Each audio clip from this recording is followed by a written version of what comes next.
Bem, pessoal, estamos de volta. Nosso canal, professor Janildo Bezerra. Quero pedir desculpa aqui, eu estou em casa. Chegamos agora há pouco tempo. Chegamos há pouco tempo aqui. Agora a gente vai continuar com nossa discussão, nosso debate. A gente quer desejar uma boa noite a todos, né?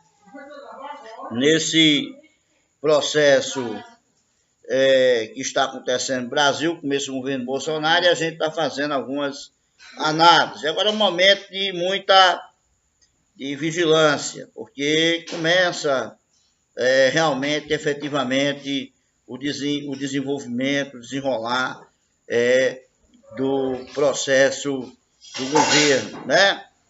E a gente começa, como eu já fiz aqui um vídeo, falando a respeito da reforma da Previdência. Começou realmente o governo Bolsonaro mostrar a sua cara, né? Evidentemente que na minha opinião, uma frustração para o povo brasileiro, visto que uma reforma terrível dessa, né, que está sendo aí colocada para aprovação, né, do Congresso. Então é o momento de a gente nos unir, batalhar nossas forças para não permitir, não aceitar esta reforma que aí está, uma reforma cruel, né? Ele quer convencer a população porque ele tem feito muito bem isso e tem conseguido ganhar força exatamente nesse processo de enganação da nação brasileira.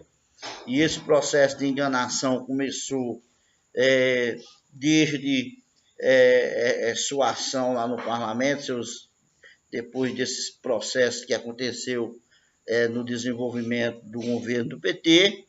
Ele se aproveitou e manifestou aí uma política de disseminação de ódio e degradação do PT para ele poder crescer, e agora ele continua com essa mesma filosofia, e com esta filosofia ele vai conseguindo, né, crescer diante do povo, fazendo suas maldades, suas barbárias, e conseguindo, inclusive, com sua lábia, enganar a muitas pessoas, né? A gente precisa ter coerência, né? O próprio eleitor de Bolsonaro, ele dizia que o Bolsonaro não tinha colocado essa reforma da Previdência. Agora está aí. Agora a gente precisa ter dignidade para assumir realmente aquilo que está diante de nós. Porque se nós não assumirmos aquilo que está diante de nós, que tipo de cidadão somos nós? A reforma da Previdência está aí, que é uma barbárie. Querer que o povo brasileiro, a classe trabalhadora, pague sozinha um preço, né, alto como esse. Você imagina que não existe mais nessa reforma a questão do tempo. A idade mínima é 65 anos. Se você começar a trabalhar com 20 anos, você vai ter que trabalhar, vai ter que contribuir 45 anos, como eu já falei agora. Eu quero me deter nessa primeira barbárie, estou esquecendo, inclusive, as demais barbáries que vem acontecendo nesse desgoverno. Mas eu não acredito que o cidadão brasileiro vá ainda insistir nesse projeto, aprovar esse governo, né, com a política de opressão. Quando era na época da eleição, a gente conversava e as pessoas diziam, quando a gente falava em reforma de Previdência, o povo dizia, isso aí é mentira, Bolsonaro não vai botar essa reforma de Previdência, né? As pessoas diziam que era mentira. Agora está aí o fato, a reforma diante de nós, e é uma das piores reformas que tem, foi pior, né, do que o que a gente imaginava. E agora, como é que vai ficar a sua situação, como é que vai ficar a sua posição diante desse quadro, diante disso aí. Não adianta querer convencer a população de que se faz necessário fazer uma reforma desse tipo. Não se faz necessário fazer uma reforma desse tipo. Né? Porque é preciso fazer se o nosso país não tem condições de bancar a luxúria, a suntuosidade, se o nosso país não tem condições de bancar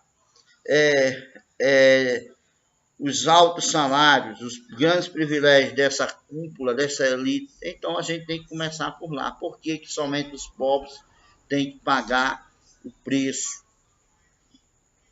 Então a gente está aqui discutindo essa questão e chamando a população para fazer uma reflexão, né, para que o Brasil possa reagir, né, a isso.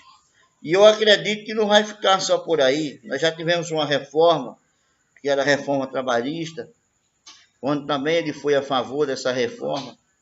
O que estão fazendo com o Brasil? O que estão fazendo com o Brasil é pegar o Brasil e fazer do nosso país voltar ao sistema escravista, né? Afundar com a classe trabalhadora, afundar com o povo brasileiro. Acabar, a barbárie tomando de conta do nosso país. E aí como é que fica você, cidadão brasileiro, que acreditou que era um defensor, né, desse governo, né? E no aspecto moral, né? O governo começou agora, e ele dizia que seus ministros eram os mais competentes que o Brasil já tinha tido, e agora já começa, antes do governo, já começa a demissão de ministro, né? E a questão dos escândalos da corrupção, que também em poucos tempos já está aí, os escândalos da corrupção. Não tem mais morosidade, olha, não adianta. Não adianta. Não adianta, já está evidente, já está claro, já no início, como eu já imaginava, diante do perfil baixo desse candidato, com as baixarias que ele fazia na sua campanha política, baixando o nível com seus palavrões, com seu palavreado. Uma pessoa que não tem nível nem para falar, não tem capacidade emocional, não participava dos debates justamente porque não tinha a capacidade emocional para debater intelectualmente, né, com os seus candidatos adversários, porque não tem essa capacidade intelectual, né? Porque ele baixa o nível. Então, pelo perfil, a gente já via que não tinha condições, né, de o nosso país estar nas mãos de um governo com esse perfil, né? Mas, infelizmente, a população brasileira, né, voltou, né? E agora estamos sofrendo as consequências. Mas eu quero dizer que nós estamos preparados para enfrentar o que deve vier, porque maior é Deus. Ele tanto usou o nome de Deus nos seus discursos, né? Inclusive usava o versículo de João, né? Conhecereis a verdade e a verdade vos libertará. Usando esse versículo, que eu, na minha opinião, era usando o nome de Deus em vão. Por quê? Porque ele usava esse versículo não como forma, como digamos um princípio, um padrão para a vida dele, mas ele usava esse versículo como forma de agredir o adversário, para dizer que o adversário era mentiroso, e onde ele nunca teve verdade. Ele sempre viveu do disse e dos me disse, me disse, quer dizer, né? Então ele não teve verdade dentro dele, né? Quando ele foi multado pelo IBAMA, né? E foi fotografado lá, né? Pescando numa área onde se deveria pescar, né? E ele mentiu, né? Poderia muito bem ter dito a verdade, já que ele anda com a verdade. Em muitas circunstâncias não tem verdade. Não tem verdade. Então a gente tem que se unir, o Brasil tem que se unir, o Brasil tem que começar a fazer revolução, o Brasil tem que começar a fazer as movimentações, o Brasil tem que começar a se organizar e pedir o impeachment, pedir realmente que esse governo vá fora. Não podemos permitir que essas reformas vão adiante. O povo brasileiro precisa agora se unir. Eu não consigo entender como é que pessoas trabalhadoras possam ainda ir em defesa de um homem desse, ir em defesa de uma situação dessa. É a hora da nação brasileira partir para a mobilização. Os sindicatos agora têm que convocar. Cadê os sindicatos? Cadê as forças? Cadê a esquerda? Né? É o movimento, é luta, é resistência, gente. O momento é esse agora. Não podemos afrouxar. O país precisa ir às ruas em defesa dos nossos direitos, em defesa da nossa democracia. Eu estou de volta nesse canal Cidadão, trazendo aí a minha opinião e pedindo aí ajuda da população contra este governo, né, que quer acabar com todos os direitos dos trabalhadores, da classe pobre, né? Não dá para a gente seguir com este governo.